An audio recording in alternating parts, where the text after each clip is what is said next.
Hello dear viewers, support me by subscribing to my channel and share my video if you like it, and also make sure you comment your thought.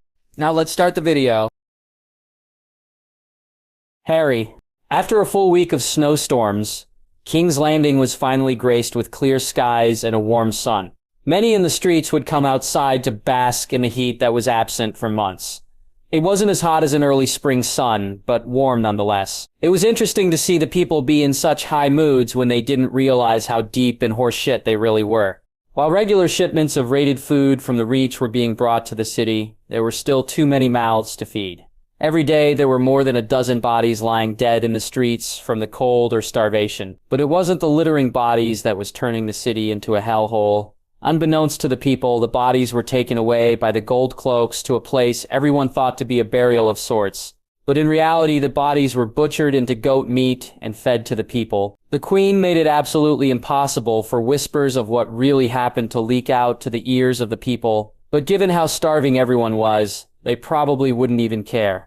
Harry and the Golden Company were spared from such barbarianism and cruelty since they were under the employ of the Queen. In fact, they and the Gold Cloaks and a select few in court were the only ones who received the food from the Reach. But resolving to this just to hold on to power was beyond ridiculous and insanity. Harry Strickland was finally beginning to wonder whether or not he should have followed Jon's advice. But now that the wildfire was in place, there was no chance of betrayal, and with Jon's rotting skull decorating the walls of the Red Keep next to a few hundred others, there was no surety that any thoughts put into words, no matter how quiet or secluded, would go unheard. In his regular time, Harry would have been spending the afternoon discussing and planning the defense of the city with his other men, against the dead or the living if they were victorious. But a summons from the Queen cut his time with his men short, as he was now walking to the Salt Council room, relocated behind the Iron Throne. The number of people dwindled too few compared to how many chairs were around the table. Only 4 seats were actually used, one by Kyburn, who was the hand of the Queen, Master of Whispers, and acting as the Maester to the throne, remaining as silent as he usually was, unless he had something to say. Euron Greyjoy, or Ironjaw as Harry's men would call. After his failure at Pike, he returned with only about 100 or so ships filled with crew who were idiotically loyal to him. Kyburn's work on his face was probably the best in the world, but still, it was horrific to look at. The blade that was shoved up from the bottom of his jaw was near irremovable and cut into his right eye, permanently blinding him. The blade was filed away as much as possible, freeing his mouth to open and close, but he had to have a piece of metal nailed into his jawbone to keep it from breaking, and he could only eat foods he didn't have to chew. And then there was the Queen. Her hair had been growing steadily, and it was long enough that she finally gave it some style of hairdo. But ever since her brother left, she had been acting differently. Every week she would take a lover into her bed and then have him killed, simply because she grew bored of them. The next victim unaware of his eventual fate. Euron knew and didn't seem to care, seeing as how he and his men took over the best brothel in the city and constantly raped the whores. One poor girl exclusive to Euron fell pregnant, and he had her tongue cut out so she could never speak the name of the father. But the worst change in the Queen was her eyes. The jade green color of them would sometimes flicker in the light and make it seem like wildfire was burning inside them. Sir Gregor stood vigil behind her, as lifeless as ever. Harry took his seat next to Kyburn and waited for someone to explain why they were having their first council meeting in months. Captain Strickland, Cersei said, "So glad you could join us." Her words were calm, but every syllable had a volume of poison in them. "Apologies for interrupting your meeting. But today we have news that concerns all of us." She nodded to Kyburn, who revealed a small scroll from his robes. "This came from one of our spies in North last night," Chagrin informed. "Usse?" Euron asked, unable to pronounce his words properly. Kyburn grew a sly smile as if he was proud of what the scroll said. The dead had been defeated. Harry felt a wave of satisfaction come over him. He had his doubts that any army would be able to stand against those creatures, but the Targaryens succeeded, and now he would have to face them on the battlefield. At least, he would if Cersei was unable to force their surrender with the city as her hostage. And now with this knowledge, the weapons of dragonglass made for his men were no longer needed. "Is that it?" Harry asked. "No, Captain Strickland. There is more. A report on the battle." One of the dragons fell, and the united army suffered heavy losses and many injured. 7 hells, Harry said aloud. The number of dead must be catastrophic. Is there a report on the Targaryens? Cersei asked, unfazed by the number of dead, alive and unharmed. One of the Starks, however, took some form of injury. Brandon Stark is bedridden and unable to wake from sleep. Cersei failed to contain a chuckle. Then his rumored visions were heard of is of no use to the bastard and the dragon whore. We must act now before the boy recovers. Excuse me, your grace, Harry interrupted, but the truce with the Targaryens is still in effect. They have 2 months to mourn their dead and 2 months to rest, and let the armies not sworn to them disperse and return home. If we act now, we'll be violating the terms you agreed upon. I am aware of what I agreed upon, Captain, but I'm surprised that you would actually think that I would honor terms with usurpers and bastards. I gave them peace to defeat the dead, and the dead are defeated. Which brings me to the next order of business. The sound of approaching footsteps entered the room, and everyone turned to see a man in ragged armor, wearing a rock at his side, enter the council room. He was a sellsword without a doubt, most likely from the companies hiding in Dorne. Thank you for coming as fast as you did, Captain. I'm no captain, your grace. The man said, I'm just a sellsword. Harry stood up from his seat, fists clenched and knuckles whitening. I never thought I would see you here. Come to sell your blade, then. Use it on the buyer. Knackrace. Dario chuckled as he took a seat next to Euron. Not this time, Strickland. In fact, my pockets are the only ones that weren't given gold to fill. My price is far more valuable than any money you have to offer. You can't fool me. Harry turned his attention to the Queen. He betrayed the Masters and gave his allegiance to Daenerys Targaryen. You can't expect him to stay loyal to you when we're about to be on the brink of war.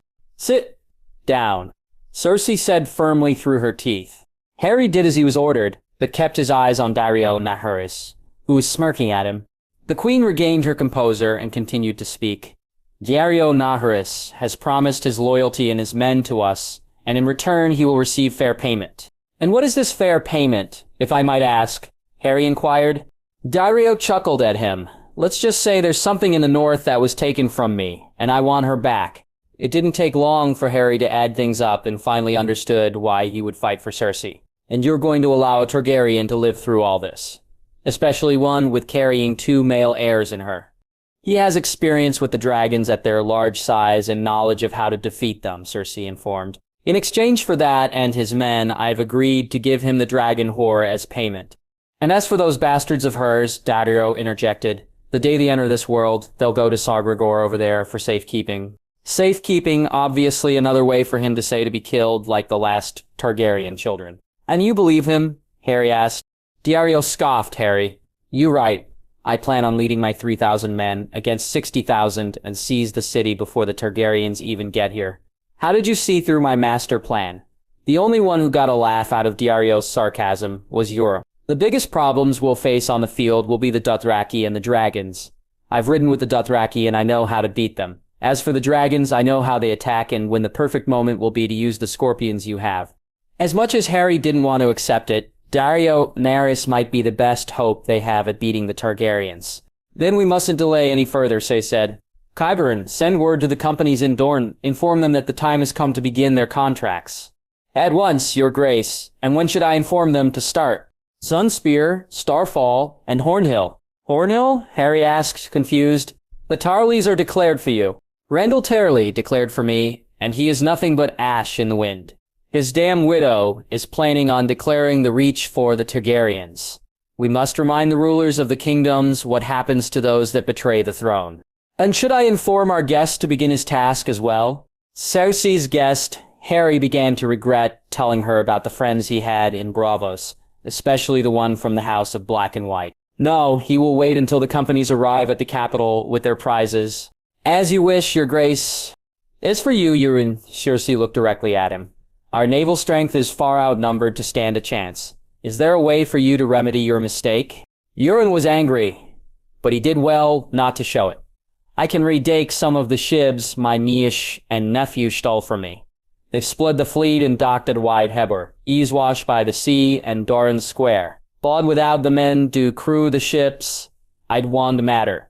If you can acquire the ships, then I will get you the men to crew them. Cersei said confidently as she stood from her seat. This council is adjourned, Captain Strickland. A word in private. Everyone stood up from the table and left the room while Harry followed Cersei and Sir Gregor to the balconies overlooking the Godswood. The walkway was swept clean of snow. I can imagine you have certain disagreements with my methods, Cersei stated, not far from the truth. May I speak freely? Harry asked. If you wish, she challenged. I may be a sellsword, but I try to have a sense of honor. We know that Dorne is planning to stay out of remainder of the war, and many of the lords of the Westerlands and Crownlands are still loyal to you. If you break the truce, then you'll incur the wrath of the whole country against you. And if we honor the truce, what then? We allow our enemies to heal and recover to their full strength. I will show the world that those who challenge the throne will fear what they face. Their leaders will break and their armies crumble. And if they should rally for vengeance rather than cower out of fear, what then? The Targaryens rose up to lead the greatest army the world has ever seen and fought for it, while we sat idly by. I have no doubt that the Targaryens will demand revenge for the fools that follow them, but they won't be alive long enough to make such demands. Does that mean you were lying to Dario and Harry about Daenerys Targaryen? He can have her, but only after she watches her bastard husband burn alive and Sir Gregor crush the skulls of the dragon spawn she carries. Then, and only when the last light of hope leaves her eyes, will I extend mercy to those that remember who the true Queen of Westeros is. I don't think the rest of the kingdoms will believe that you have any mercy. The only Lannisters they trust seem to be your brothers. You think I am without mercy? He knew he couldn't say no without insinuating a negative response from her with a terrible consequence behind it. No, but the lack of honor keeps you from showing it. She laughed at his response to her. I've shown it, you just haven't seen it. For instance, you're still breathing, and your head not a spike with the traitors you let out of the city. And did you honestly think you could smuggle my brother out of the city without me knowing? She stopped walking and looked out to the oceans, wearing a deadly smirk. The only reason you're still alive is because our contract will break if I kill you. And if you die, then what purpose will your men have of staying here? Harry found himself cornered. All this time, he's been nothing more than a pawn in this entire scheme. But the thing that shocked him was that he allowed himself to stay that way. And now, he couldn't be anything else but that. That will be all, Captain Strickland. I leave you to your own time. Cersei and Sir Gregor left Harry standing in his place. He was the leader of the strongest sellsword company in Essos, but this entire time, he's been nothing but a fool. Heading back inside the Red Keep, the first person Harry saw was Dario and Arya, who was waiting for him. Have a lovely chat with the Queen? Fuck off, Naharis. Harry walked past him without giving a second glance. So hostile to an old friend. What did I ever do to deserve such treatment? Dario asked while slowly following Harry. We were never friends, Naharis. Now for the last time, fuck off. Why should I? Unlike you, I want to be here. All the excitement is about to happen, and I'm going to see it all. Harry finally turned around and faced Dario, who continued looking as smug as ever. And when the excitement arrives at the gates of the city, what then? I'm sure the Queen told you about what she has hidden under the streets of the city and what she plans to do if she faces nothing but loss when the Targaryens arrive. The wildfire? Of course I know. But I don't care, because I will be the one to defeat the remains of the greatest army the world has ever seen. I don't even need you and your army to do it. Harry failed to contain his laughter. He didn't have the ability to know when someone was lying to him, but he did know when words were nothing but horseshit. The army Cersei had were less than half of what the Targaryens probably have remaining, and they still had 3 dragons. Go ahead and laugh. Someone like you probably finds laughter hard to come by. But then you'll realize the advantage we have against them that secures our victory.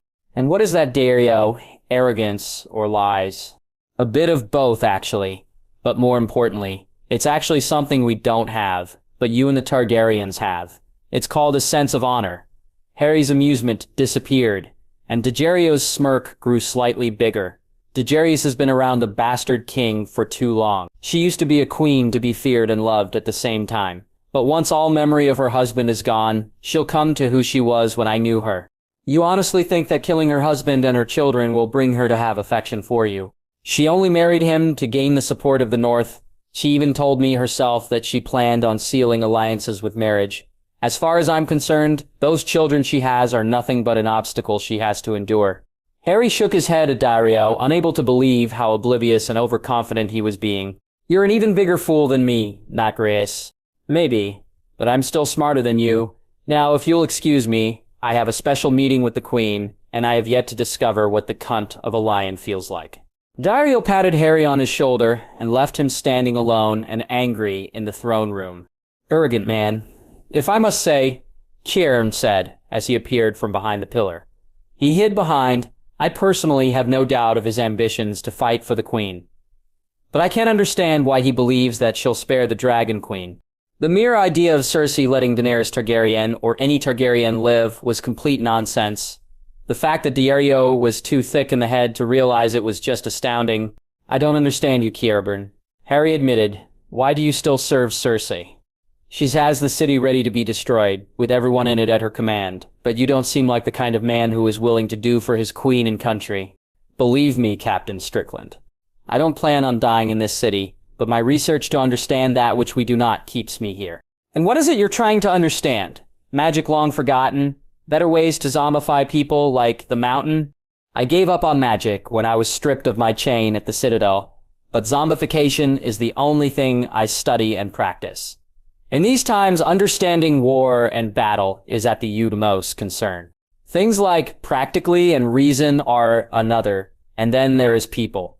Take yourself, for example. You could order your men to sack the city and betray Cersei, and we would have no chance of resistance should the wildfire fail to light in time. I can't believe that a contract and honor are what truly keep you as an obedient animal to his master, so the only thing left is the gold and pride. I've heard that before the Queen hired the Golden Company, it was on the brink of collapse and dispersing into different factions of mercenary companies.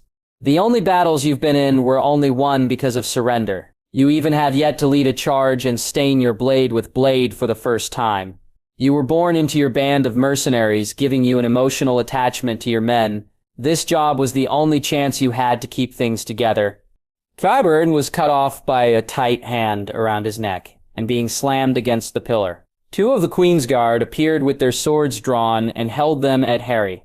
For a man who has spies that rival a spider, you still know hardly anything about people. Harry released his hand and shoved his way past the swords pointed at him. Had it not been for Kyburn calling the guards to stand down, Harry might have been killed then and there. Returning to his commanders waiting for in one of the city's taverns, Harry sat at their table and downed a large horn or wine reserved for him. What word from the Queen, Captain? One of his men asked. Harry didn't give a single damn about what the Queen wanted. If he had his way, they would all be sailing back to Essos, where they belonged. But his contract was the only thing that kept him in this miserable place. Maybe he should have taken Jon's advice and left with him. But then he would be everything people said about him in Essos. An insecure commander who only got the position by pure accident. And if he left, then that would be the end of the Golden Company, the only thing he had left. As much as he hated to admit it, Kyburn was right. The only thing that got him out of that throne room was an insult and a lie. The Targaryens won their fight against the dead, and it won't long until they get here. He stared deeply at his men, taking in the gravity of their situation. Send word to our men in Dorne. I want the elephants marching for King's Landing and ready for battle when they get here. Daenerys. With the death of the Night King and complete annihilation of his army, everyone thought that things would brighten up now. The world was free from the greatest threat in all of history, and countless songs would be sung of the greatest armies in the world, doing battle for the fate to live. But the one thing no song ever sung of were the tears, blood, and death that came after the fighting. The night was not graced with a calm silence after the battle, as thousands upon thousands were being taken to the camps for healing and care. The air echoed with screams of pain that was necessary to sustain the lives of those near death. The hands of every healer would be dyed with the blood of those who risked their lives for the world and would most likely end up giving them. And great was the sorrow to lose a brother, a father, a son, or a friend after the fighting is over and all thought to be saved. The hill that led up to the camps was beginning to form trails of red from all who bled while being taken to the healers. But the morning that came was unlike any ever seen. The moment the rising sun eclipsed over the horizon, the sky became a golden fury of light, as if the gods themselves declared for all the world of the victory achieved. It would be the only time such a sight would be seen, and for far too many, it was the last one for them. The days that followed were those of an awkward kind. How would the world be now that the war for life was won? The great evil that united the countries was defeated, and men who would be at the ends of each other's blades were instead sharing mugs with one another. If they could forge the bonds of friendship now, would they last when the war for the Iron Throne would draw to its climax? None could be certain, but they could only hope. Nearly a month had passed, and the death toll was reaching its end. Hundreds of wounded succumbed to their injuries, unable to find the will or strength to last through them. For them and those who were the puppets of the Night King, a great burial was being prepared on the battlefield, great pyres were being erected, and the remains of all were collected, be it nothing but bones or bits of flesh, in the most respectable manner, and prepared for their last rites. Many of the lords and ladies were demanding that the bones of their subjects be returned to their lands where they belong, but such a thing wouldn't be possible for at least another month, and that was time no one had. Even though the Night King was dead and the great storm he brought diminished, winter was still upon the world. The one thing no one could quite believe yet were the number of those lost on the side of the living. It was until a week after the battle did the Maesters have a firm estimate on how many died so far. At the end of the battle, there were 60,000 accounted dead. In the weeks that followed, 13,000 succumbed to their wounds and passed away from this life, while near 20,000 remained injured and healing. And that wasn't including the giants or the dragons. Out of the 72 giants that fought for the living, only 39 survived thanks to their superior arms and armor. Many tears were shed for Rhaegarys and Viserion, and not just from those that hatched them, but also those that were their kin. Drogon, Rhaegal, and Lyanna were not as lively as they usually were before the battle. Now all of them acted as somber as Ghost always did. Drogon's wound only worsened as the days went on, but the Maesters did everything possible to prevent a need to remove his leg. Rhaegal was luckier than his brother. The joint in his wing was merely dislocated, and the strength of the giants snapped it back in place. Daenerys rested calmly in her bed, her one hand gently over her growing belly and feeling the lives inside of her, and the other wrapped around the red dragon egg, feeling the warmth that only those with the blood of the dragon could feel. She began to imagine what her two sons would look like. In the dreams she remembered, there was a silver baby dragon and a black dire wolf pup. The dragon had dark eyes like Jon did, but the pup had the Targaryen purple, a mix of both Stark and Targaryen. While Daenerys laid in bed, Jon sat down at a table. His elbows rested on the wood surface, and in his hands he twirled what remained of Longclaw at the tips of his fingers. He hadn't spoken much since he returned from the battle, emerging from the tents with the remnants of his sword in one hand and having a blank look on his face. When Jon saw her and his family, he nearly fell into tears. In fact, everyone did. "Jon," Daenerys said, "as much as I know it calms you, but your brooding is making me nervous." He set the blade down on the table, laying it next to Blackfire, and got up from the chair. He walked over to Daenerys and lied down the furs of their bed next to her, the dragon egg resting between their bodies. "I'm sorry, it's just, I think this battle took more out of me than any of the others ever have. Yex, Tormund, my Uncle Benjen, and Bran still hasn't woken up. It's just like when he fell and became a cripple all over again. I think this war took much out of everyone. If you keep looking back, then you'll never see forward. The ones we've lost will always have a place in our hearts as long as we keep them there. They died for you, for their home, and the ones they love. Now, we must let them rest and make sure the path they helped us pave for tomorrow will be worth the price they paid for it. That's the thing. We still have to defeat Cersei, but after what we've just faced, it all seems so meaningless," Daenerys finished. Jon just silently nodded as he rested his head back on his pillow and stared up at the canopy of the tent.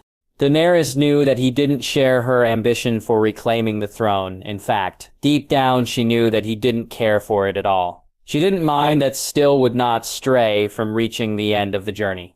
Set out on, but she did have to agree with her husband. After facing such a colossal threat, everything else she ever faced just seemed so minor in comparison. Everything just felt different, neither in a good way nor a bad, but just different. "Then maybe you should try and find some meaning in it," Daenerys advised. "I know you would rather we stay in Winterfell until our bones fade into dust." "Dany, let me finish." Jon closed his mouth and stared directly at her, giving her all his focus. "You want that because Winterfell, the North, it's your home. But it's not mine.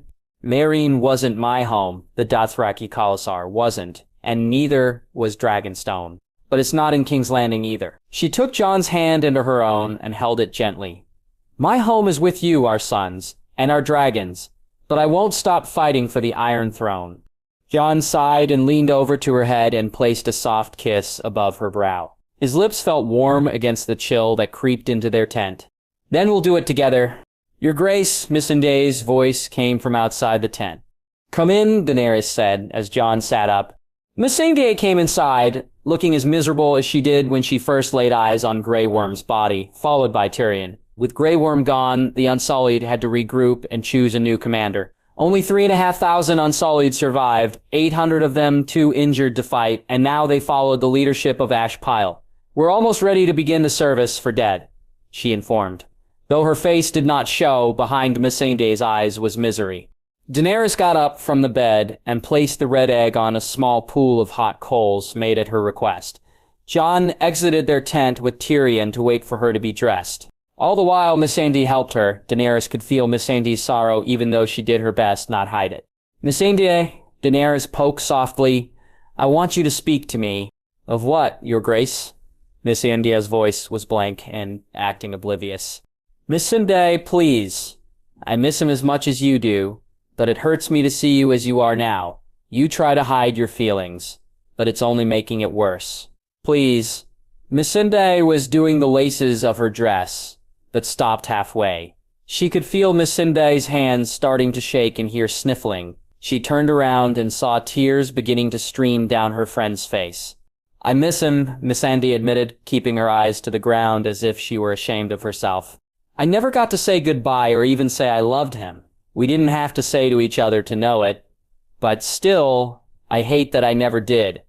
Missandei finally looked up at Daenerys. Why did he have to die like that? Daenerys wrapped her arms around Missandei and gave her every warmth of comfort she could as they both sank to their knees. She always made sure to keep herself looking strong in front of her people, not wanting to show a shred of weakness. But in the case for her friend, she joined her to share her tears one evening. She couldn't stand to let her friend bear her pain alone, and not all tears that were shed were a weakness, but a way to empty out our miseries. I miss him too, Daenerys admitted. She looked at Missandei straight in her eyes. But you still have a chance to say goodbye and to tell him that you love him. Missandei closed her eyes and lightly nodded before wiping her tears away. I'll finish your dress, Your Grace. But after that, may I be excused? Absolutely. Tyrion and Jon were returned inside as soon as Missandei finished her work and left. With them was Samwell and Lord Commander Edison Tollet. Your Grace, Tyrion said, we still have some time before the services are to happen. I thought we could discuss a few important matters that we've been absent-minded about as of late. The fate of the Night's Watch, for one. From what Lord Terlius told me of his studies, the Night's Watch was formed to keep the White Walkers at bay after the first long night. They weren't defeated, only driven back. But with our victory, we managed to wipe them out as far as we know. He turned to the Lord Commander, who took a seat at the table. And now that the dead are defeated, Ed started, and the Wildlings are granted passage to the south. What point is there to man the wall any longer? And there's the question of what to do about the lands beyond the wall. What's the point of ranging out there anymore? One thing at a time, Lord Commander, Daenerys said. She didn't have as much knowledge as Jon did of the Night's Watch or how to handle this, but she would give her input regardless. How many of your brothers are left? Less than 2,000. Most of them are from Essos. They've managed to blend in as best they could, but they still don't belong, if you understand what I mean. Technically, Sam said, those who swore to take the Black have fulfilled their vows. We pledged to guard the realms of men, and we have. Like Ed said, with the dead defeated and the wildlings south of the wall, what more is there to defend from? He has a point, Daenerys said. We could issue a release for Night's Watch now that there's need for them anymore. Jon shook his head. Don't forget that for some, taking a Black was a way to escape justice for their crimes. But at the same time, taking the Black was meant as a prison for men to freeze and die. You could run south, but as long as the Warden of the North kept watch, you wouldn't get far before losing your head. I can't let dangerous men be set free so easily. But when the war for the throne is over, maybe I can find some way to keep them in service to realm without posing a threat to the people. And the men who took the Black of their own will, Ed asked. What about them? Nearly all the usse came because they had nowhere to go. Jon just shook his head. I don't know. Everything depends on if we win the throne from Cersei. But what about until then? Ed asked. Until then, Tyrion said, the Night's Watch should remain intact and stay bound to their oaths to keep out of the conflicts of the Nine Realms. Lord Tyrion has a point. Daenerys agreed. While we still have more battles ahead of us, we can only do so much. In fact, until the Iron Throne was theirs, there was nothing they could do without having to worry about Cersei. Until the war won, nothing else could be given much attention. Is it too much to have them remain at the wall until things settle? Ed chuckled silently to himself. We've garrisoned the wall for thousands of years, and through the harshest of winters, what's one more? He got up from his seat and straightened his cloak. When you lot return to Winterfell, we'll go to the Night Fort and wait for word of who wins. Jon got up to his feet and gave his old friend a warm embrace. We'll send enough supplies with you until you manage on your own. As Ed turned to leave the tent, Sam got up to join him, but was stopped. Not you, Sam, Ed told him. You're needed with the Them more than us. He patted Sam on the shoulder and looked at him pleasingly. Your watch has ended. Sam just stood in place, wide-eyed and speechless as Ed left him with the others. He looked over to Jon as if expecting him to have something to say. Don't look at me, Jon told him. I'm not the Lord Commander anymore. Daenerys hid her smile as Sam had an awkward look on his face before nodding and leaving. Never thought I would meet someone who reads more than me. Tyrion admitted, I had an idea for him lingering as of late, but it can wait. We should discuss what to do with the wildlings that are still with us. Though a great deal of them and the giants are being housed by the Umbers, Foresters, and Manderleys, they'll need to settle on their own soon. I've negotiated with them that the lands of the gift can be given to them. Jon informed. If I may, Tyrion said, since the Dreadfort has been stabilized by the Forester bastard, what was his name? Jacaerys Snow, and now that you are no longer its lord, but the king of Westeros, I believe the best course of action would to appoint a new one. Roderick's brother has managed to make things calm between the people. He can have the Dreadfort if he wants it. Tyrion wasn't against it, but he didn't look satisfied. Daenerys had a thought, such good labors to establish good relations shouldn't go unrewarded. Daenerys informed, if Castle is to have a lord, then a he should be given the name of a lord. He is a son of House Forester, Tyrion reminded. Naturalizing him would be the practical approach, but giving him such a powerful seat in the north might upset the other northern lords. Whatever we choose to do will anger someone, Daenerys reminded. However, she knew Tyrion enough that he wouldn't let things result in that way. But I feel you have a plan, so that doesn't happen. The Dreadfort is in need of a new lord, but the seat in the north is major. If Jacaerys Snow even accepts the offer, we make the castle the seat of a lesser house. I would suggest that House Forester be raised to a major seat, sworn directly to House Stark, rather than Glover, and give them reign over a cadet branch residing in the Dreadfort. Lord Glover won't be pleased, Jon said. He's relatively stubborn about things like this, but we can make up for his loss by having the White Hills swear to him. They were relatively equal to the Foresters before they aligned to Boltons. That sounds fair, Tyrion said. I'll go make the arrangements and meet with the lords after the services. Now what about the Wildling clan leaders? Tormund Giantsbane is gone, and he was the one to turn to for leadership. In the time I spent with him, I was always surprised at how well he could keep his people under control, unlike any other wildling I've met. I don't want to assume anything, Daenerys said to Jon, but don't they follow you? Jon shrugged his shoulders. They know I want peace with them, and they are faithful to their words. The free folk pledged to fight with me against the dead, and they did, and now they'll return to the lands of the gift and settle in as promised. Daenerys knew that was the original agreement for the wildlings when they were let through the wall. However, that was when the Night's Watch governed those lands. With the meeting they had with the Lord Commander, there would soon be a problem, but if the Night Watch is abolished, then won't the lands of the gift return to the north? Jon had a look on his face as if he just realized that, or rather forgot about it. Tyrion had the same look on his face. I don't need to know them well enough to think that they don't want to return to lands beyond the wall, despite the threat of the White Walkers being in. And it raises a big problem, Jon said. They were going to be under the care and responsibility of the Night's Watch, free from any rulers. They won't let themselves be governed by anyone south of their country. But they're in their country anymore. You mean to say that they won't swear allegiance to us? Daenerys asked. The only kings they've ever followed are the ones they chose. They followed you south of the wall, and to battle.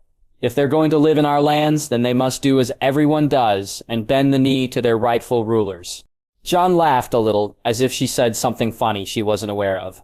The one thing the free folk do is kneel to anyone, but there could be a way to create alliances with them. You have an idea? Daenerys inquired. There are a few places in the north that are cold and abandoned. Queen Crown, Ramsgate, even an old fortress near Sea Dragon Point. If they declare me their king and you their queen, then they can have better places to live and better lands. Are you sure about that? Tyrion inquired. That might anger the northern lords more than the Dreadfort plan. Some of them do still have grudges against the Wildlings. I'll talk it over with Sansa and Rickon and try to convince them.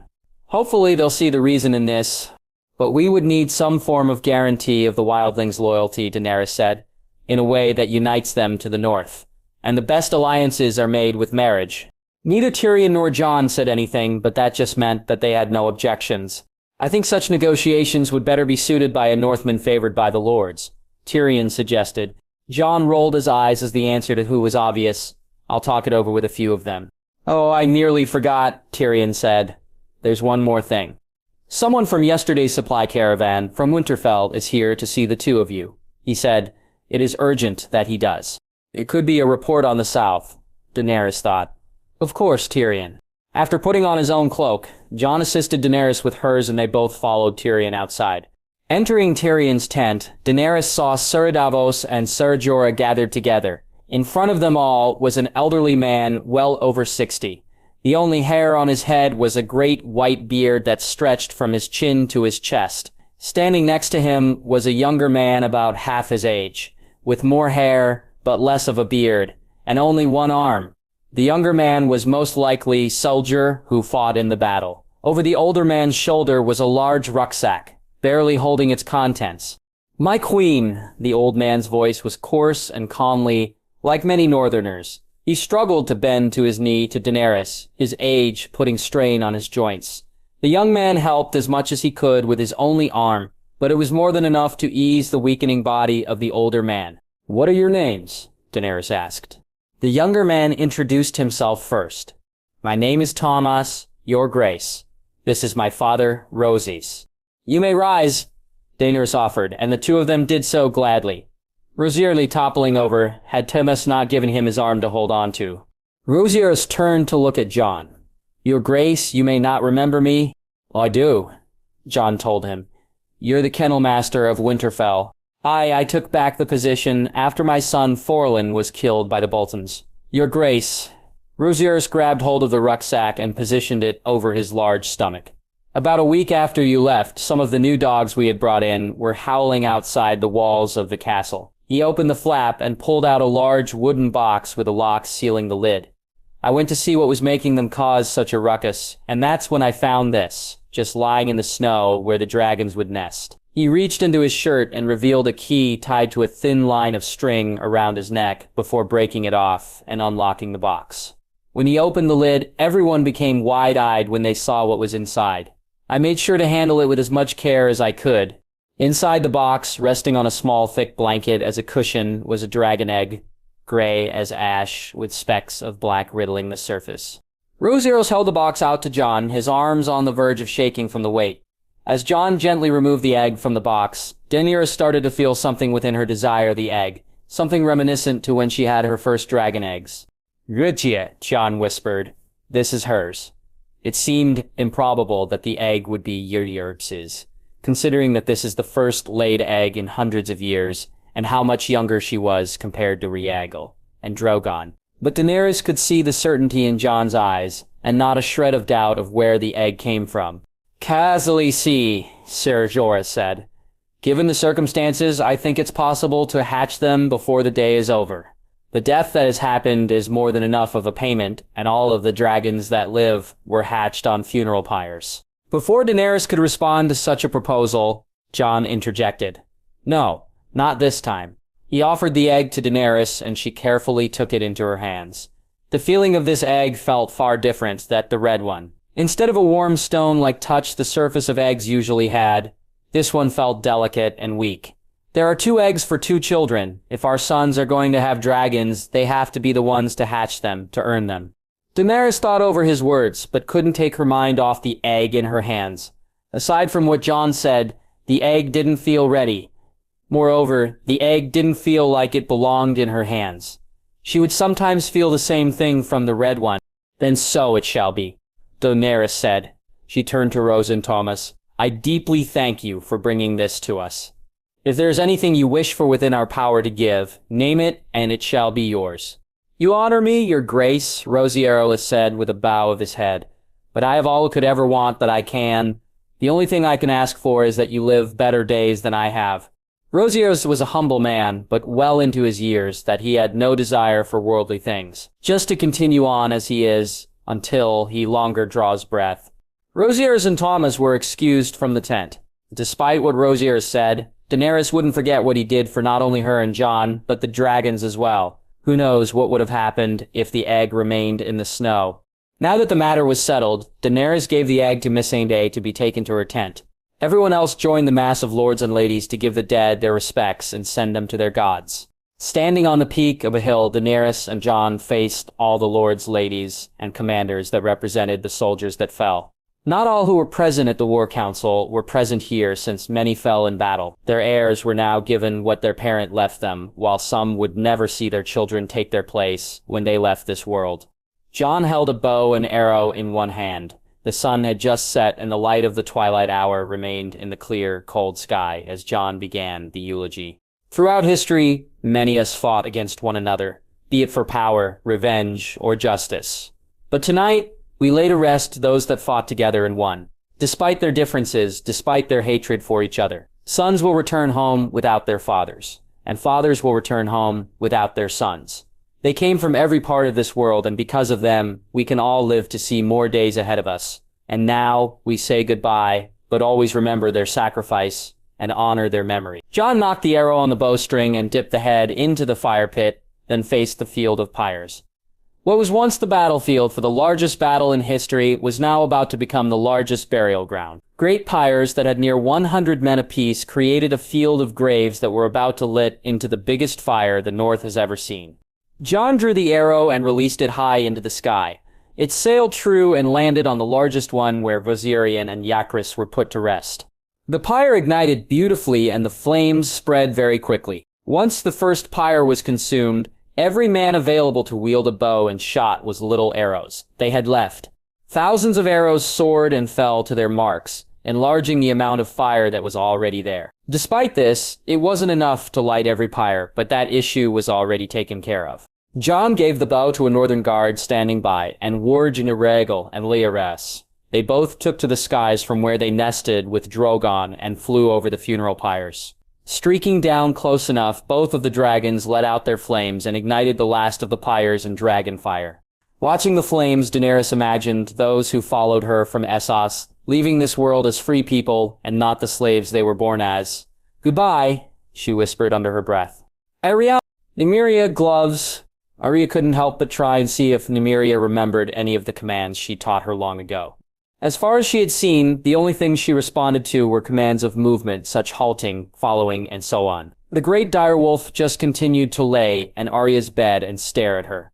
Glove Nymeria, don't you remember? Nymeria just groaned lazily and shifted her position on the bed.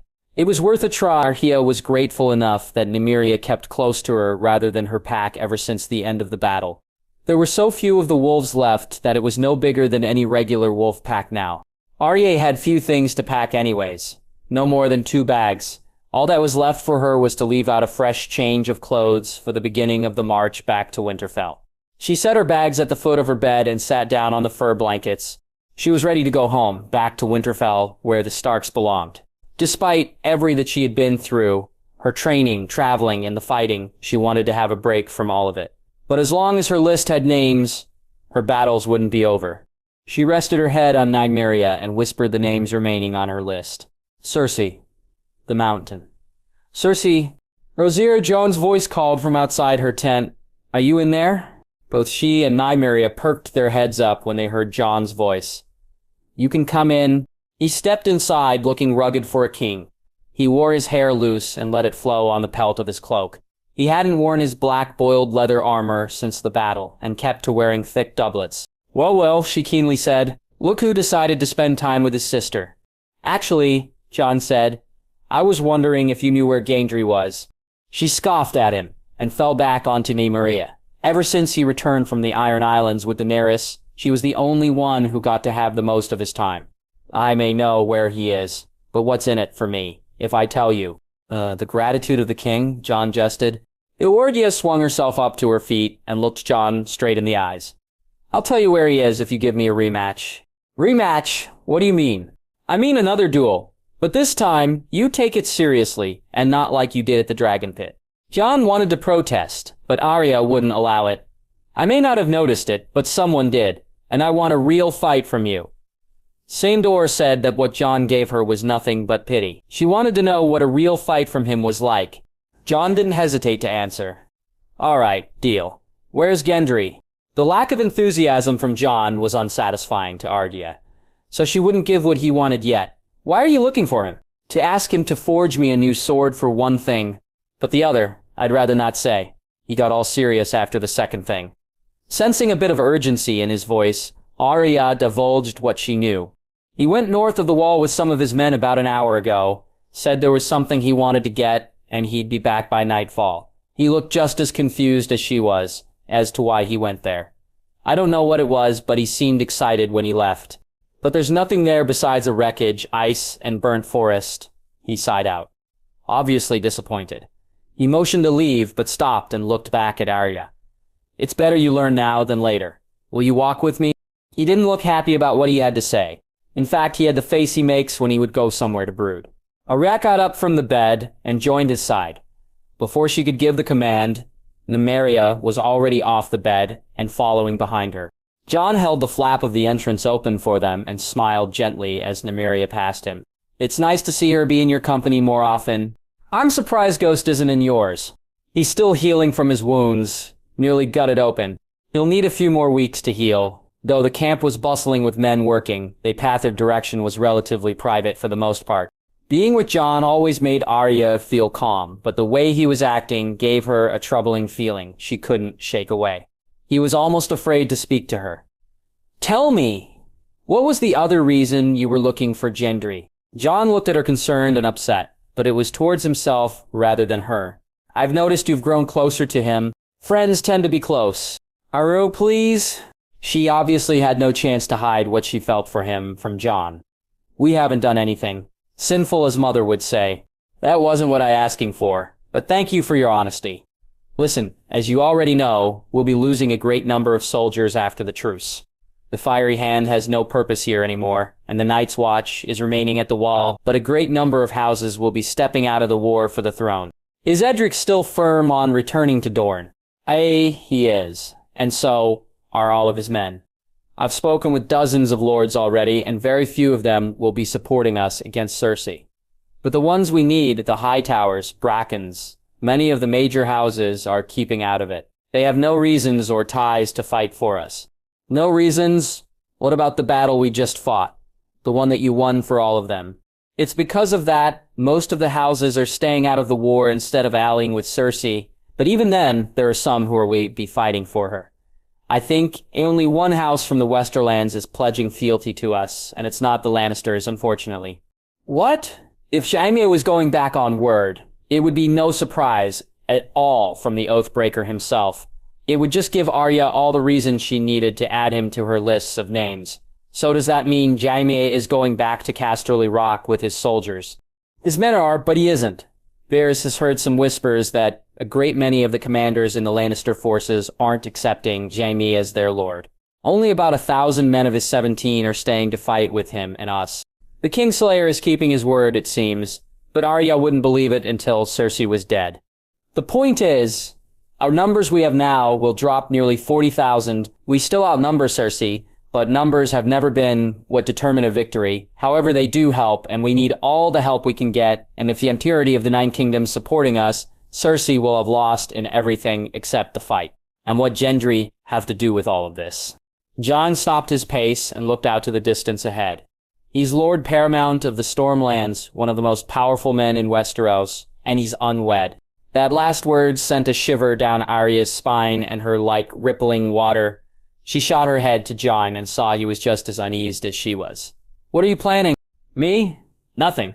Tyrion and Davos, finding him a bride that will create a strong alliance. And they aren't the only ones.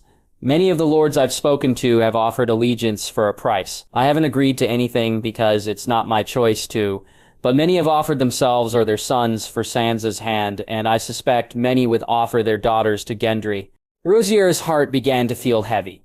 Nothing was set in stone, but it was turning that way. She wanted to say that he couldn't let this happen to Sansa and Gendry, that it was a stupid idea, and that he should threaten the lords with the dragons for their fealty. But she couldn't. Her words had no worth in matter like this. She refused to be a lady of the court, and what place did a fighter have in politics? So you plan to sell both of them off like broad mares? Actually, yeah. They aren't the only ones on the table, so to speak. Lord Manderley has his 2 granddaughters. Ned Umber was brought up. Almost everyone with a name and unmarried in the north, and the Vale was considered. I was looking for Gendry to warn him about this before it got larger than it is, since others have more to gain by marrying into the Baratheon bloodline. And I'm not forcing Sansa to do anything after all. She's been through. Her choice is hers. But Gendry's isn't. Jon didn't answer her. He just grew frustrated with himself. We all have a duty, Arya. Gendry's is to take a wife and make her the lady of the Stormlands. I know you love him, don't deny it, and he loves you. But what you have can't continue if you remain as you are. Things like these will bring consequences. Robb ignored them, and that's what got him killed.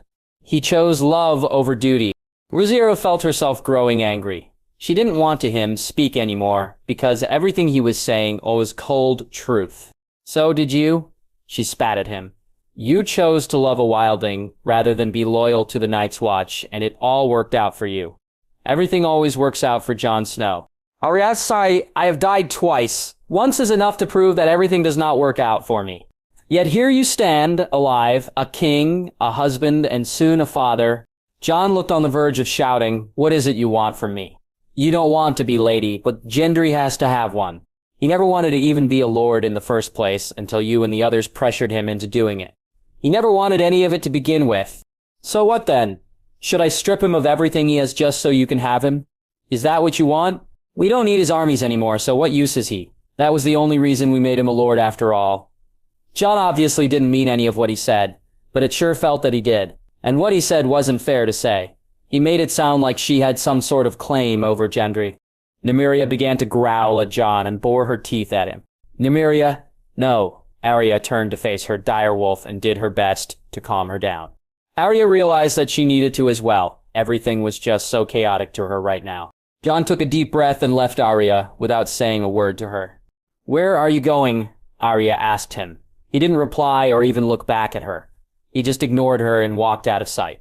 Arya felt like an arse for leaving things off like that. He clearly didn't want to speak with her anymore, and maybe it was best that she didn't. But not talking was killing her inside.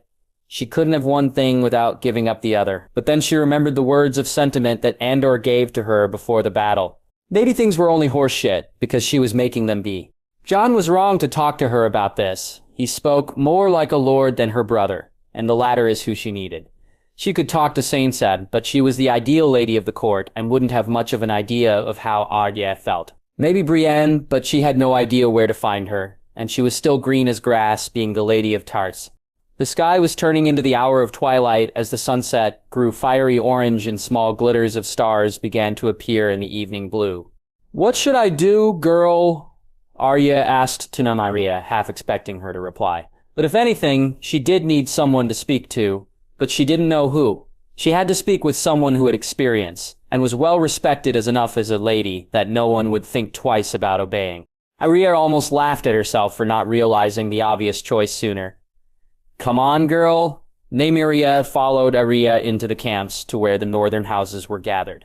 Together, the two of them passed tents with banners of houses Manderley, Umbers, Reed, and Talhart until they finally arrived at the tent. Arya was looking for with a Mormont banner. There were 2 northerners standing guard at the entrance to Lady Lyanna's tent, and stood at attention when Arya approached them. Lady Stark, one of them spoke. Is there something we can do for you? She didn't like to be called Lady Stark or Lady Arya, but given that she wasn't a knight or had any official occupation, she bore with it. I was hoping for an audience with Lady Mormont. Of course, one moment. One of the guards entered the tent, and a muffled conversation could be heard. The guard came back out and was followed by the Maester of Bear Island. Lady Mormont will see you now. Arya bowed her head in gratitude to the man and nearly forgot one thing before she entered. Nymeria, stay. The direwolf walked right next to the other guard and laid down in the snow. The men looked absolutely terrified being so close to her, yet she paid him no heed or any kind of attention. Entering Lyanna's tent, Arya saw her sitting at her table, looking over a piece of parchment. She looked up when she realized Arya's presence. Arya Stark, she said freely, yet respectively. I must admit that I didn't expect such an audience with you of all people. I was hoping for a moment of your time if it wouldn't be too much to ask right now. House Mormont is sworn to obey House Stark when called upon. If you require something of me, you need only ask. Would you like to sit down?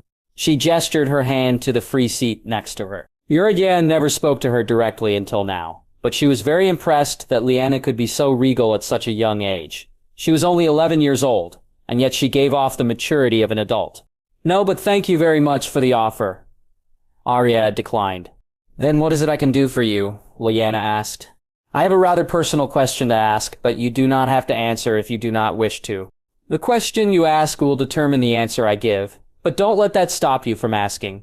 If you were asked by the king to accept a marriage proposal to someone you didn't know only for the sake of an alliance and to build strength, would you say yes? Lyanna's brow arched as she did not expect this kind of a question. If it was a command, honor would bind me to say yes. But if the king only asked it of me in the same set of circumstances as you said, then I would still say yes. You would? Lyanna nodded her head. I may not be pleased about such a thing, but I know that his grace wouldn't ask something of me. He didn't have a reasonable cause behind it. He always puts the best interests of others first, as much as he can, and I know he wouldn't demand it of me either. He knows he could, but he never does. He gives us our own choice. And it's because of that I still called him king in the north, even after learning who he really was. Hearing this eased Arya enough that she saw the whole ordeal she had with Jon differently. He never once said that the marriages were going to happen, only that it was a possibility. She felt calmer about things, but the fact that they remain as ideas for now still made her unsure. How long would it take for ideas to turn into action? Gendry was one of the few people in the world she had love for, and she didn't want to see him sold off to another witch and never see him again. I have something else I would ask. How do you act so hardened and experienced at such a young age?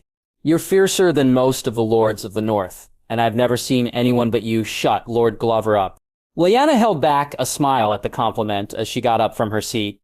I became Lady of Bear Island when I was 8 years old. I heard that my mother was killed at the Twins, and all I did was cry for days. She didn't leave a castellan for the castle or someone to handle the dealings of the other lords. Everyone was scared and confused. But then I decided that I didn't want to be anymore. I wanted to be strong like my mother and my uncle. I had to be for my people. It took months of work and training that was unbearable to do, but it was worth it in the end.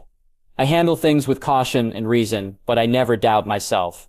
If I do, then the people will begin to doubt me as well. No one has ever questioned my command because I earned my people's trust and my own. It's not so much something to teach how to do, but just the simple matter of having faith in yourself and what you do, and here I stand because of it. But surely there was something you wanted before that you had to sacrifice when you took the position, wasn't there? I won't lie, I wanted to be a princess, but that was never going to happen. There was almost a hint of honesty in that statement. If someone ever told me I couldn't be something other than what I am, I would remind them that I am the Lady Bear Island and the head of my house. I decide my destiny and will become whatever I choose to be. When the last of Lyanna's words left her, all the fear and doubt in Arya's heart melted away. Everything was clearer now, and it didn't bother her as much anymore. Thank you, Lyanna. If you ever need guidance in the future, my ears will always be listening for you. Axlia left Lyanna's tent and began to walk through camps once again. Nymeria quickly got to her feet and followed Arya closely. It was nearly nightfall, and there was one last person she had to see before the day was truly over. Arriving at the tent, Arya peeked inside to see if Gendry had returned from beyond the wall. Sure enough, he was inside, sitting at his table and eyeing a small object in his hand. She began to feel nervous, but confident enough that she wouldn't turn away. Gendry? He turned his head, Anne saw her peek her head inside. "Can I talk you?" "Agree," he said with a grin on his face. "Come here. I want to show you something." She entered the tent, but felt unsure about things. "Gendry, I need to tell you something." Her words went right over his head as he got up from the chair and held out his hand to her. He was very excited about something as he revealed a small chunk of metal resting on his palm. "Do you see this? I dug it out of ice from the northern battlements. It's from the scythe of Castle Black when the White Walkers used their magic to shatter it. I think this is..." "Gendry?" Arya raised her voice and grabbed hold of his arms, finally gaining his attention. "Please. Sorry, What's wrong?" His excitement died and he looked concerned. Arya didn't know where to begin, or how. She let go of him and took a few steps away from him. Has anyone talked to lately about certain things?" "Nothing worth of mentioning. I was invited for drinks yesterday by some lord. Seemed real friendly to me. Can't remember his name, though." "What did the two of you talk about?" "Bit of everything," he said. "He heard I fought bravely and asked a bit about myself. Then he went on to tell me about himself, his family, though he talked about his daughter more than anything it felt like. Things were already preparing to be set in motion. Gendry, Jon, and I had heated conversation about you this evening." "About me?" She was at a loss for words. She was afraid the words she said to him would bring the ones she didn't want to hear. But first, she had to know something first. "Why did you become a lord?" "Why do you ask?" "Please just tell me." He didn't understand where this was coming from, but he gave her his answer regardless. "At first, it was because I wanted to be something more than I was. I had the chance given to me, so I took it. But then, it turned into something else, despite having my father's name. I'm still a bastard, and everyone sees me that way. So I'm going to show them that I can be greater than they think of me. Now why are you asking me this?" She couldn't tell him yet. There was something else she had to know first. "So you wouldn't take it back then? Even if you learned you gave up something important to you?" "I already did.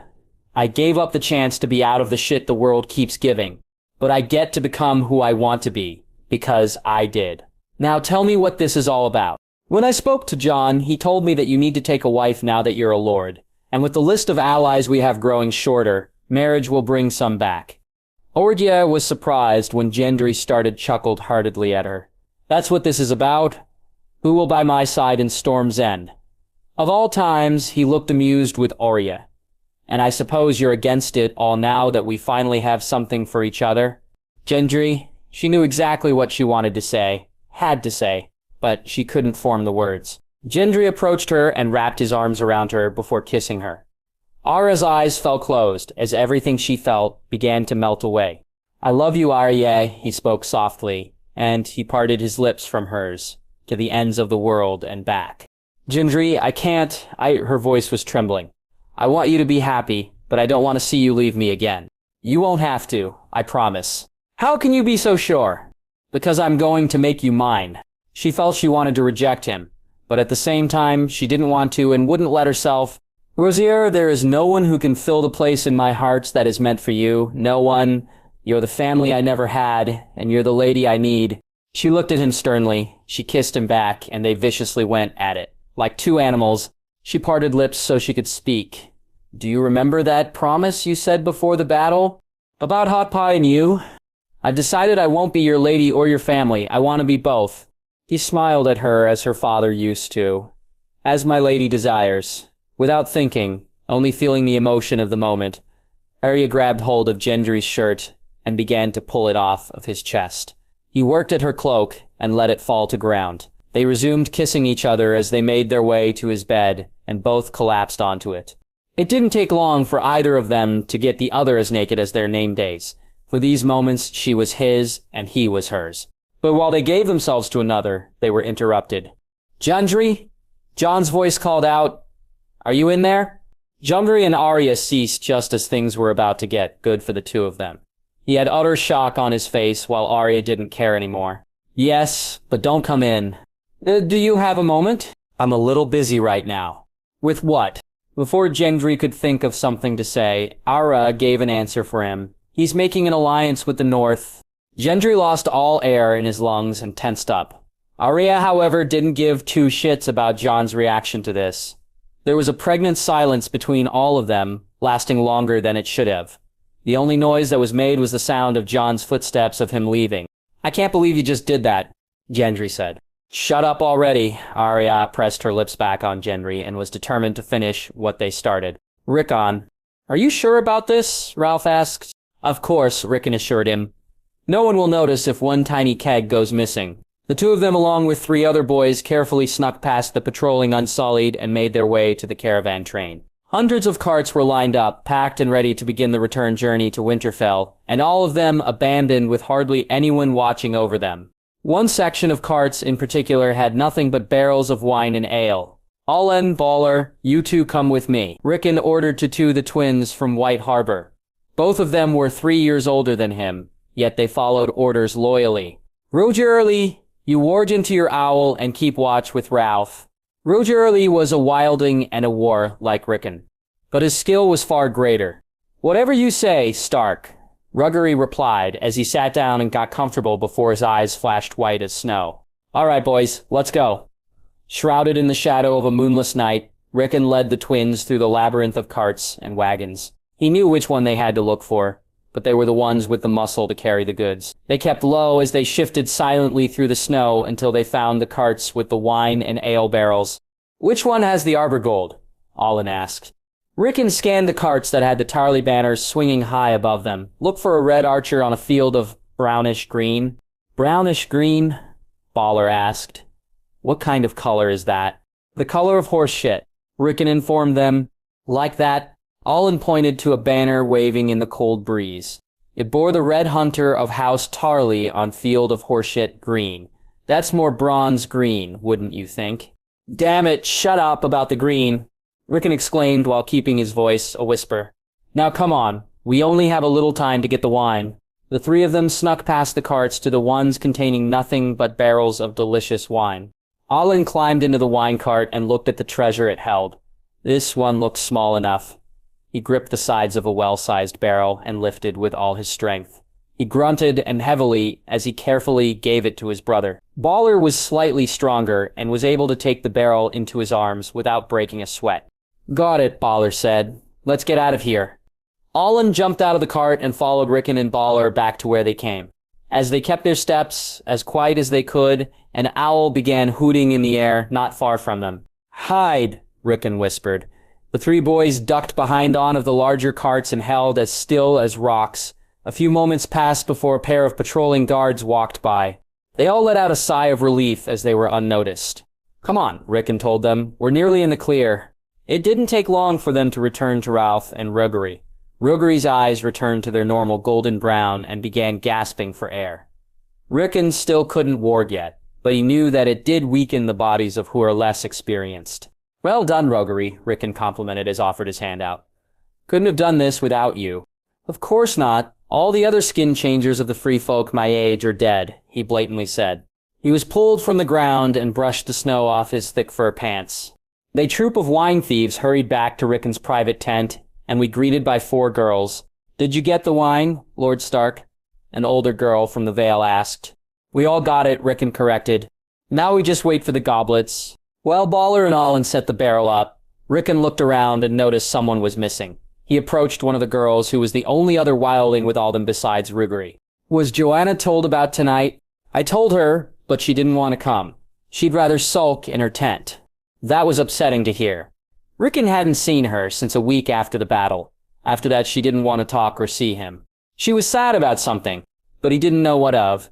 He was hoping she would want to join them for a private party of sorts to help bring her mood up. He didn't want her to miss out on the fun. He turned to Ralph, seeing as he was the oldest of them all. "Go ahead and get started when the others get here. I'll be right back." He left everyone to the warmth of his tent and exited back into the cold. He wanted all the friends he made to have a night of fun before they left to raise the mood, and he wanted everyone to be there. He knew where to find Joanna's tent. It was with the remaining wildlings of the frozen shoremen. As Rickon was nearly there, a wildling man came out of nowhere and ran right into him. The man was so much bigger than him that Rickon was knocked into the snow.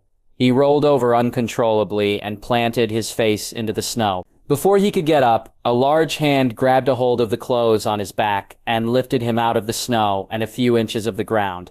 "What are you doing here, lad?" the man asked. He continued to hold Rickon as he was effortlessly, while something big was slunk over his opposite shoulder. There was so much fur that it had to be an animal of a kind.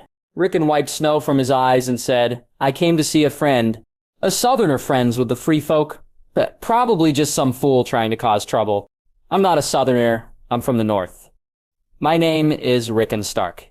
"Stark," the animal over the man's shoulder spoke. Its body shifted and woman's head appeared.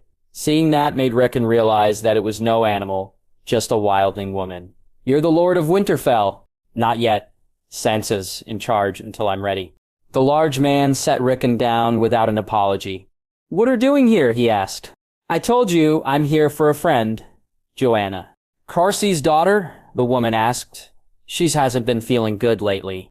"I heard, but I don't know why," Rickon told them. "But I was hoping to help make her feel better." Or the man objected, "You came to steal her away in the night." "Steal her? Oh, come on now, Hanser," the woman said. "He's just a boy and doesn't know our ways." She pushed herself off of the wildling's shoulder and stood just as tall as him. She reminded him of Usse, but her head was brighter in color and face longer. "You're her friend?" "She's one of my best," Rickon stated. "But she's been avoiding for weeks now and won't tell me why, won't tell anyone. It's nothing you've done. She's in mourning for Tormund. He was like a father to her and Willa. But with Gone, they have no one else to look after them. But her mother was the chief of the Frozen Shore Men. Wouldn't her people care for her?" The wildling man, Hansar, shook his head. "The free folk aren't like you, southern lords. She could have been the daughter of the king beyond the wall, and it wouldn't mean anything. The only leaders we follow are strong ones. Doesn't matter who came before you, unless you're a Thin. They're the last of the clans that keep to the right of blood." "But surely someone can care for her and her sister." The woman looked displeased with what she had to say. "Maybe, but it will be a long time before that happens. We won't be able to settle properly until the winter ends, and we've recovered. What's the word? There's too much we have to do. They're welcome to stay with their tribe, but they will have to fend for themselves. That's just how we are." Rickon felt saddened knowing that, and the woman took notice to it. "Do not fret, little lord. Cersei grew up sharing the same fate, and she became one of the strongest warriors ever known. But still, they shouldn't have to share such a fate like that. I lost my parents, but I have some place to call home." "Enough," Hansir said, turning to the woman. "We've wasted too much time." He pinched the woman on her bottom, and she yelped out playfully. He picked her up and slung her over his shoulder again, left Rickon to himself, but Rickon wanted to know something first. "Wait, what did you mean steal her?" Rickon called out. The woman looked at Rickon while the man just kept running. "This is stealing a woman, little lord." She laughed a little before they vanished from sight into the cover of the wildling tents. Rickon still didn't understand it, but from the looks of it and what she said, it must have meant that he was taking her somewhere in a fun way. Maybe they were having a party tonight as well. He didn't know much about the wildlings to begin with. Only that they told him and a few other things. They shared the blood of the first men and worshipped the old gods, and their version of ale tastes horrible. At the entrance of Joanna's tent, Rickon peeked inside and saw only her. She was lying down on her furs. She was dressed out of her thick fur clothes, and her boats were scattered on the ground. She rested her head on her hands and didn't make a sound. She faced away from him, and her honey-brown hair scattered behind her back. Rickon whispered calmly to her, "Joanna." She turned her head and revealed that she was wide awake. "Go away. I'm not coming to your stupid thing." "I'm not here to talk about that." "Well, not anymore." Joanna sat up as Rickon entered inside her tent. "Shutting yourself away isn't going to help. It will only make it worse." Rickon sat down next to her, a little closer than he normally would. "I don't want to talk about it with you, but I can't just let you stay this way. It's making me sad to see you be like this. I don't need your pity." "It's not pity, it's concern. I don't want someone I care about to be sad. I want you to feel better. Please just talk to me." Joanna sighed and fell to Rickon's persistence. "Every day of my life has been nothing but striving for survival. When I came through the wall, I thought the running, the fighting, the death, all of it would end. But it only got worse. Tormund told me that once the White Walkers were killed, we could rest. But he's gone, and now things are only going to get harder for me and my sister." Rickon said he would just listen, but he couldn't help himself. "If you need help, you only have to ask." Joanna scoffed at him. "Help? What kind of help could you possibly give? The war is over, and my clan will be settling in land soon, and you'll be off in your castle. It felt unfair. She had to go back to living in the cold while he had an entire castle for himself, and soon he would rule over it. That meant his word would be law, and no one could tell him otherwise in his decisions. So, come with me. Joanna's eyes widened. What? You, your sister, come live with me in Winterfell. I am the Lord by right, and no one can tell you to leave, if I say so. But you... She was at a loss for words. What do you want in return? Nothing. We're friends, aren't we? And friends have to look out for each other. I mean it. Rickon wasn't going to lose another person he cared for again, and he would do whatever he could to make sure that it didn't happen. Joanna surprised him by jumping onto him and hugging him tightly. Rickon grunted as he fell to the floor. The side of her face was pressed up against his. She was warm, very warm. Joanna can't breathe. Joanna laughed at him and let him go. Let me get my clothes on. She tossed her fur blankets aside and revealed that she had nothing covering her legs, only her deer-hide shirt that reached just below her waist. Rickon quickly turned around and waited for Joanna to change. His face started to warm up and he began to feel nervous for reasons he couldn't explain. What's the matter? Never seen a girl naked before. Her voice was taunting to him. No, I haven't. OCS used to bathe him in a river before she would during their travels, and she warned him that if he dared to spy on her, then she would cut off his balls and feed them to Shaggy Dog. Missed your chance. Rickon clenched his fists and started to fidget in place. He tried to take his mind off of the girl who was dressing right next to him. Just keep looking away, just keep looking away. Do not dishonor yourself. Do not dishonor yourself.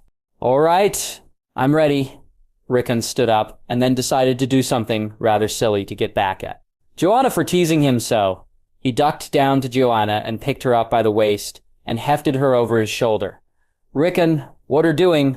I'm stealing you to the party, he told her as he exited the tent and started to run as best he could.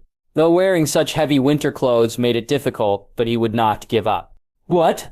Rickon, no. Do you even know what you're doing? Joanna began to struggle and tried to free herself from his arm. She began slamming her fists on his back. Some of the free folk told me what his was, and I thought it would be fun. In truth, he only assumed what it was when the woman told him that being carried over a man's shoulder was getting stolen, but what else could it mean? Rickon, we are too young for this. Oh, come on, just because adults do it doesn't mean it has to be something they get to do only. But I'm not ready to get married. Rickon tripped on himself and both of them toppled into the snow. Rickon fell flat on his face and rose up with a powdery white beard of snow that clung to his skin as it started to melt. What do you mean, married? Joanna rolled onto her back and started to laugh at him. If a wildling wishes to take a wife, he has to steal her. Rickon felt his stomach jump into his throat and realized what he almost did. Sorry, I thought it was just a way you have fun or something like that. Joanna only laughed harder as she stood up. You're lucky I told you. If the woman fails to fight back, then she can't refuse the man. By wildling customs, Rickon would have become her husband. I'm sorry I accidentally tried to marry you. He brushed his beard of snow off his face and saw a hand extended down to him. Joanna was smiling at him. At least wait until you're older. She pulled him to his feet and started walking, but Rickon was still processing what she just said. Wait, what? Did she mean she wanted him to try when he was older? Are you going to just stand there in the cold? Rickon shook the thoughts out of his head and dashed forward to catch up to her. Just as he caught up, he could have sworn he saw the remnants of a smile disappear from Joanna's mouth. The two of them remained silent together as they returned to Rickon's tent. When they entered, the others had returned with the mugs for the ale, yet everyone was sitting quietly and awkwardly. It only took Rickon a few seconds to realize why when he saw Podrick and some man Jon sparred with constantly standing in his tent. He was the one that Jon had brought before the dragons and if rumor were true, shit his pants after facing them. Sir Bran, that was his name. Next to both them, sighting in a chair, was Tyrion Lannister.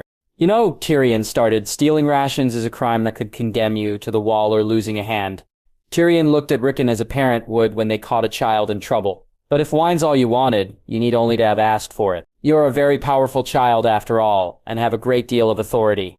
Rickon gulped and cleared his throat, standing tall to the dwarf.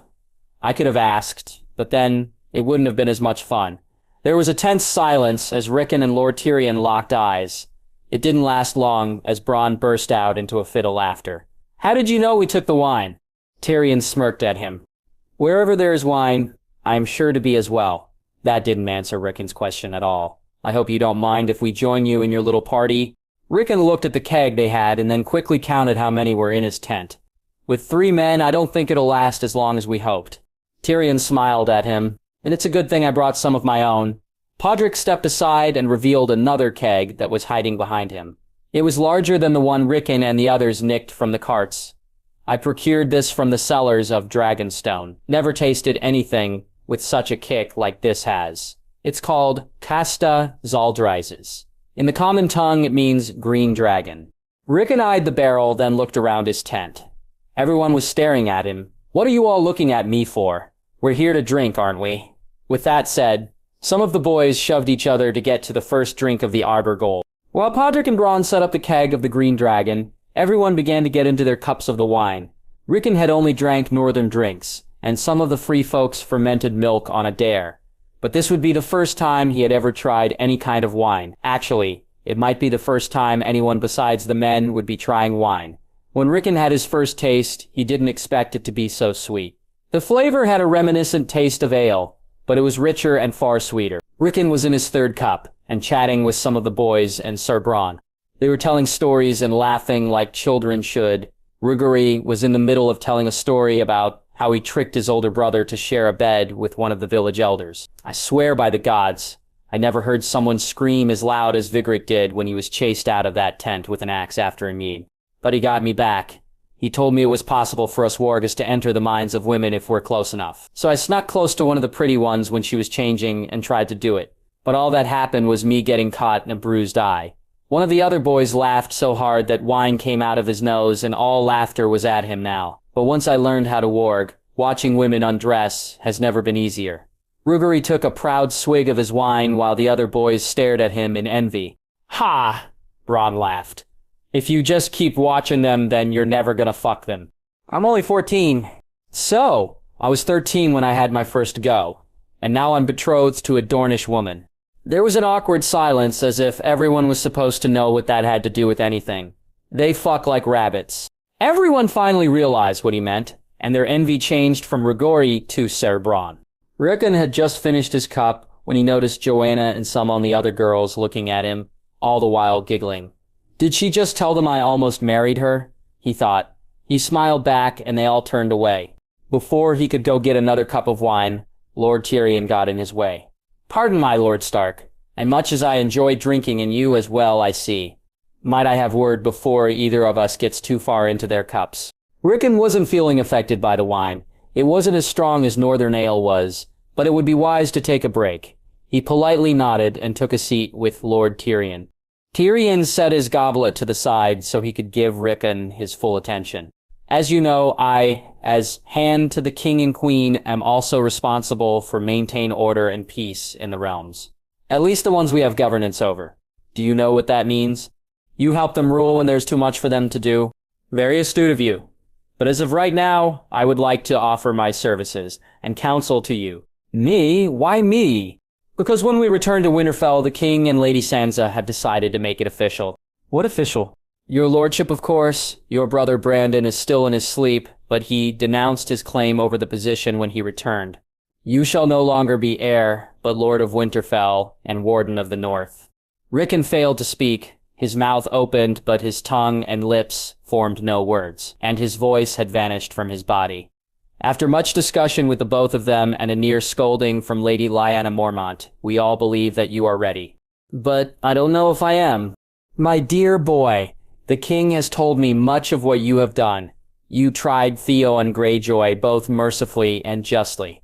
You stood your ground against the Northern Lords when you thought they betrayed Jon for allying with Daenerys. Though you may see it as minor, you put your life at risk for your friends during a hunt and helped organize the defense of the camps during the battle. You are young Rickon Stark, but you have what it takes to be a lord, a good one. I might add, however, I must advise that you refrain from actions such as stealing supplies. I won't let it slip that you did to your family. I've done worse things at your age, believe me. But if you do not believe that you are ready to become a lord, then we won't force you. However, if you do think that you are, I must give warning to the weight of responsibility you will be taking. A warning? Why would I need a warning? Because you are still a child and you will become one of the most powerful people in all of Westeros. While we are at a calm for now, many will try to sneak their way into the power you have. How would they do that? Tyrion hesitated to answer. Perhaps some wine would actually make this go smoother. But then again, oh damn it, all. You are still young, but soon you will be old enough to take a wife. Powerful alliances could be made with your marriage, and many would take advantage of that power. My father tried to when he had me wed your sister. That does remind me. Are the two of you still married? Oh no. We had a kind septon in all our marriage. It was unconsummated, which made everything much easier. But unlike your sister, whoever you marry will have to take the name Stark. But just because that name is still the power of the North, it doesn't mean that it will be like the Starks before you. What are you suggesting? Nothing. I am merely offering my help to root out the snakes and find someone who would both be honorable to you and create an alliance that the realm needs. And all of this was if he decided to become a lord now. It all seemed less hard to do when all they had to worry about were the White Walkers in the winter. But now they had to worry about those around them. How many would try to use him like Littlefinger tried to use Cersei? How many would try and usurp his family's seat like the Boltons and Lannisters tried? What about Sansa and Arya? What plans do you have for them? Cersei and I are still discussing a few things. As for Arya, she took the initiative and found herself a match. That was surprising to hear. Yer never wanted to become a lady until now. It seemed... Who did she find? Gendry Baratheon. And if they marry, then the union of houses, Stark and Baratheon King Robert wanted, will be made and the Stormlands will be bound to the king and queen. Rizia was lucky then. She would spend more with Gendry than she used to with Jon. They were friends, and for something like that to happen was rare. Rickon didn't realize it, but his gaze drifted over to Joanna and Tyrion. Noticed. Is there someone you have in mind? No, it's just... convenient is all. I almost got married tonight by free folk customs, and here you are talking about it. You stole a girl, did you? Rickon returned his gaze to Tyrion, amazed that he knew about stealing. I've been discussing things with the free folk, and familiarizing myself with their customs. I didn't mean to do it. If she wasn't my friend, I wouldn't have done it. A part of him wished he had done it, though. He liked her more than just a friend, and she did practically say to try again. What if I could do what Arya did? In what sense do something in defiance that works to our benefits? No, find someone who I choose and who would also choose me, and at the same time create a powerful alliance. Tyrion's brow arched high. Do explain your idea. The free folk are going to be part of the North now, but there's still some conflict between them and the people. What if I could do something that solidified that they are Northerners, just as much as we are? And by something you mean talking one of them as a wife? By their customs, I'd have to steal her. Tyrion started to chuckle lightly to himself. I'll see if I can convince the other elders of such a proposal. I have already arranged 3 marriages between the free folk and some of the northern lords, but something like this could be a powerful symbol to both people. But if you want this to happen, then you'll have to take the job. Can you do that? If this is what it takes, then yes, I'll become the Lord of Winterfell.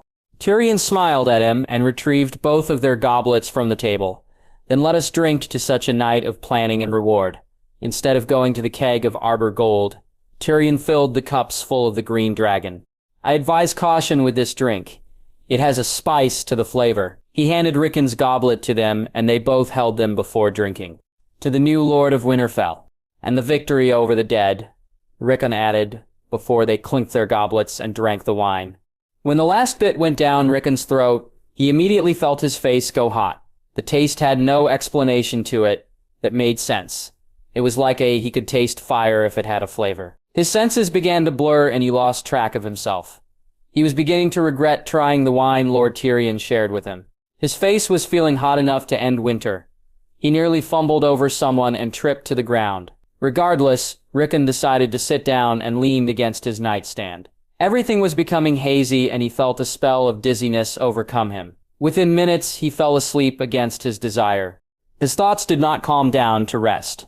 Everything was bouncing from one side of his skull to the other, and everything in his brain was completely chaotic. Rickon's eyes started to open slowly. His vision was blurred, and he couldn't remember where he was for a brief second. He could see through the entrance of his tent, the light of morning barely beginning to brighten outside. As things began to focus, His head began to ache lightly. He took in his surroundings as his vision slowly returned to him. Everyone had fallen asleep in his tent except for Lord Tyrion and his companions. In fact, they were nowhere to be seen, along with the wine, the goblets, and any evidence to show that they had all been drinking last night. Did he steal the wine for himself or hide it as a favor? Whatever the reason, they wouldn't be caught, and that was good enough for him. Rickon felt something move on his shoulder, and he turned to see what Joanna was fast asleep next to him, her head resting on Rickon's shoulder. The warm feeling he had last night in her tent returned, and he decided to let her rest there for a bit longer. As Rickon shifted to make himself more comfortable to rest for a bit longer, he saw someone standing in his tent, a man it looked like. Whoever it was, he wasn't there a moment ago, and came inside without making a sound. Still feeling drowsy, Rickon tried to focus on the man's face alone, and began to recognize it. It looked like his father, but with shorter hair and no beard. No, it wasn't him. It was Bran. But it couldn't be. Bran was still asleep in his bed as he had been for near a month now, in a state just like when he was pushed from the broken tower in Winterfell, and he was a cripple. So how was he able to stand? Without muttering a single sound, Bran moved down to Rickon, almost gliding, and placed his hand over Rickon's face. Rickon felt a cold sensation overtake his senses, and he suddenly felt like he was falling fast into an abyss. The next thing he knew, he was flying at the edge of an orchard in the body of a raven. He could feel a chilled breeze blow through the feather of his wings. In the distance, perhaps 2 miles or so, was a pale castle. He couldn't make out the banners that hung from the ramparts, but he could see the main color was purple, maybe pink. The castle wasn't too far from a lake, or maybe it was the ocean. The sun was just rising over the horizon and illuminating the land with its warm light. Around the land were patched of snow, freshly fallen but soon to melt away. As if appearing from nowhere, a group of women were tending to the trees. There looked to be a pair of knights keeping their distance, but obviously on guard. The noises around were mostly quiet. Nothing but the sound of the breeze and the crashing of waves could be heard. But all of that ended when a flock of ravens far to the east of Rickon began calling out. "Milady," one of the women said to one of the younger ones, "you really mustn't trouble yourself with our labors. It's not fitting for your position." The younger woman smiled at the older woman as she cut a dead branch off a tree she tended to. "As a lady, is it not my responsibility to care for my people and my lands?" "Yes, milady," the older woman responded. She didn't sound annoyed or upset, but rather defeat in a pleasant way. "But such tasks are very belittling to your position. I've spent my life doing nothing but work in a tavern, and I find that being a lady of a castle gives me far less to do. I have the time, so I will spend it how I see fit, until my children awaken and my duties turn to them." Some of the other women giggled lightly. One of the younger ones spoke to the lady of the castle. "I'm glad the Lord chose you instead of his intended Lady Neela. I heard Lord Footley's daughter is mean young thing." "And 4 years older," one of the older women said, "would have been a nasty match indeed." The sound of the ravens began to grow louder and more annoying as it caught the attention of the women. "Damn birds!" An older woman said, "Why do they have to ruin such a lovely morning?" The flock of ravens began to move to the northeast, calling as loud as they could. "Something must be troubling them," Lady Neela said. She set down her pruning knife and walked to the end of the orchard. She looked out to the flock and watched as they hovered just above the horizon. Rickon felt a familiar presence coming from the ravens, one he hadn't felt since he warred with Jon and Bran his first time. Bran, the flock was Bran's. It had to be. Rickon heard the beginnings of what he thought was thunder approaching, but the skies were clear with not a cloud in sight. He flew to the Bran's flock to see if he could find what was making the ravens riled up. Finally, peeking over the hill ahead of the orchard like a wave of rising water, a small group of riders were galloping to them all. But then more appeared until there were hundreds of riders charging for the orchard and the castle. One of the guards stepped ahead of Lady Neela and tried to get a better look. "Who is that?" Coming from the castle, a bell began to ring loud. Everyone around began to panic at each clang of the metal. "Back to the castle," Lady Neela called out. "We're under attack." All the ladies and the 2 guards immediately stopped what they were doing and began to retreat to the pale castle by the ocean. The riders seemed to notice as they began to cry out for battle. The branches of the trees began to rattle from the thundering of the approaching army. It looked like there was no end to the riders, like they were the size of the Dothraki horde. Rickon followed the women and guards as they ran to the castle. He felt the desire to help. But what could he do but watch? He could see the women running as fast as they could, but he could also see that it would be in vain. Before they even reached the end of the orchard it had become surround, some of the riders rode through the trees. One of the guards took a stand against a horse headed straight for him, but the other was struck in the neck by a long spear. The remaining guard drew his sword and parried a lance away from him. He immediately struck at the horse's legs and cut one of them off. The rider was thrown from the saddle and hit one of the trees. He didn't move when he fell to the floor, most likely dead from a broken neck. But the one kill was all the guard would get as another lance struck the guard's helm and took his head off. The women were surrounded, and it wasn't long until they were beaten and seized. Those that took them brought them all to the bridge that led to the gates of the castle.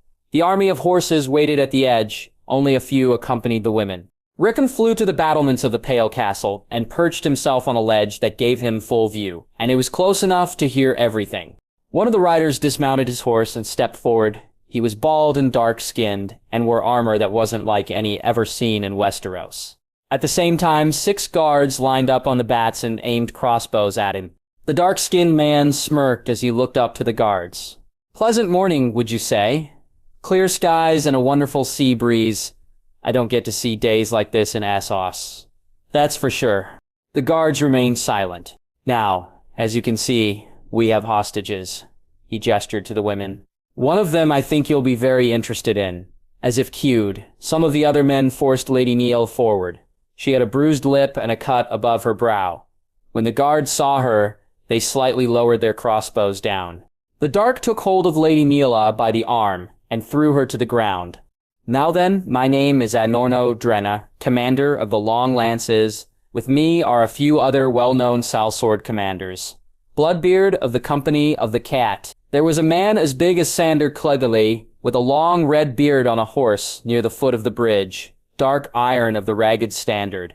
A man covered head to toe in black armor rode next to Bloodbeard, and Harley of the Jolly Fellows, the last man, wore a dress of chainmail with nothing over it. Expect a steel pin of a laughing face. He was bald like Alorno, except he had a metal pin pierced in his nose. As much as we are itching for a fight, there wouldn't be much of one with 15 against 8,000. So if you surrender the castle to us, we will spare your lives, and you shall be prisoners of war. Lady Neila rose to her knees. "They cannot surrender the castle unless I order them." Alorna drew a dirk at his side and held the blade to Nilla's cheek. "Then this will be much easier. Order them to open the gate, or we will rape all of you until you can barely breath. The last breath, of course, will be you ordering the gates open for us anyway. But if you need proof of my conviction..." Alorna nodded to one of his men who was with the rest of the women. The man drew a dirk from his belt and without hesitation stabbed one of the women in the neck. She fell to the ground and bled to death in just a few seconds. "Now tell them to open the gate." Alorno shoved Nilla back to the ground and stood behind her with the dirk against her back. "Though I actually hope you don't. I've always wanted to fuck a girl spoiled from birth by her rich lord father." Lady Neila began to laugh at him, which no one expected. "I didn't grow up in a castle. I grew up in a tavern. And one thing I learned is when someone lies to me..." She raised her head to the guards on the battlements. "Sir Raymond..." One of the guards lowered his crossbow and locked eyes with her. "Take the ships north."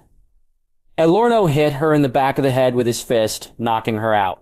"Fucking hells. Was hoping we could keep this place, but I guess not." Alorno turned to his men and picked Neil off the ground. "They refused to surrender, so we have our orders. Burn this place to the ground." The other women were killed immediately before dozens of archers moved forward on the bridge. All of them had blue flaming arrows knocked in their bows. Sir Raymond and his men ducked down, but there was no need as the arrows missed completely.